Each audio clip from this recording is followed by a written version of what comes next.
somos uma mesma realidade. Nós compartilhamos de uma mesma mãe terra, de uma mesma casa. E até o momento, por mais que vocês acreditem em vida em outros planetas, não existe outro lugar para a gente ir se a gente não aprender a conviver aqui. E a religião do amor perfeito é a arte da convivência, é a superação de todos os males. E como a gente, dentro dos nossos caminhos espirituais, somos hipócritas nisso, não é? A gente gosta de ler, aconteceu na casa espírita e dizer, tá vendo? Se vocês não vigiarem, os obsessores entram, começam a influenciar a gente, fazer a gente se desarranjar. Por que sempre vocês e não nós? Por que a gente se separa? E por que a gente se coloca como heróis nessa história? A questão aqui é tomar responsabilidade, como ele nos ensinou a fazer.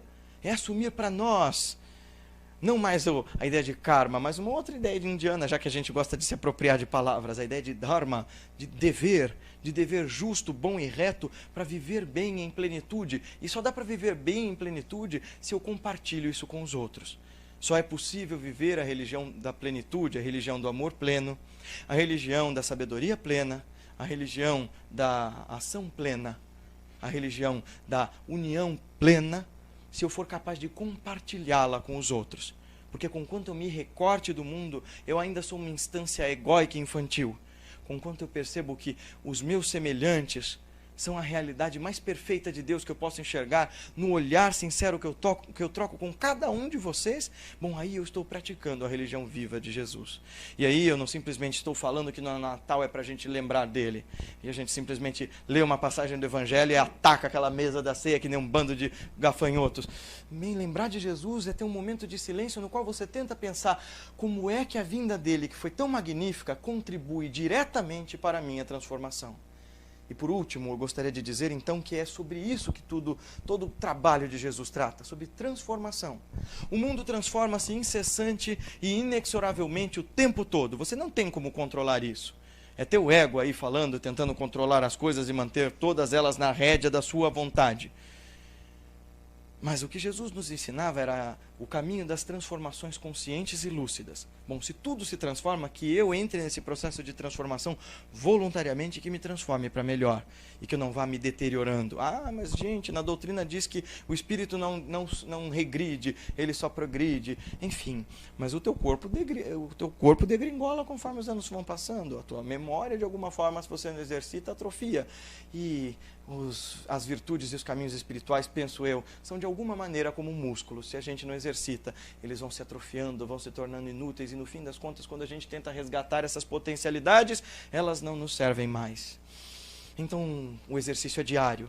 O exercício de transformação ao qual Jesus nos convida deve ser um diário, um de compaixão para conosco, em que de dia a dia, de pouco em pouco, num esforço sincero, eu vou, pela ajuda das pessoas que estão ao meu redor, burilando a minha consciência, lapidando a joia ainda imperfeita do meu ser, para que de alguma sorte eu pratique a religião da plenitude, essa que me religue a Deus, não como uma instância pós-apocalíptica ou pós-múltiplas encarnações, dependendo da crença de cada um, mas sim como uma instância imediata, que eu consiga ver, sentir, perceber, falar com Deus, estar com Ele em todos os momentos, em todas as instâncias e de toda sorte, e percebendo essa realidade divina, que eu me transforme.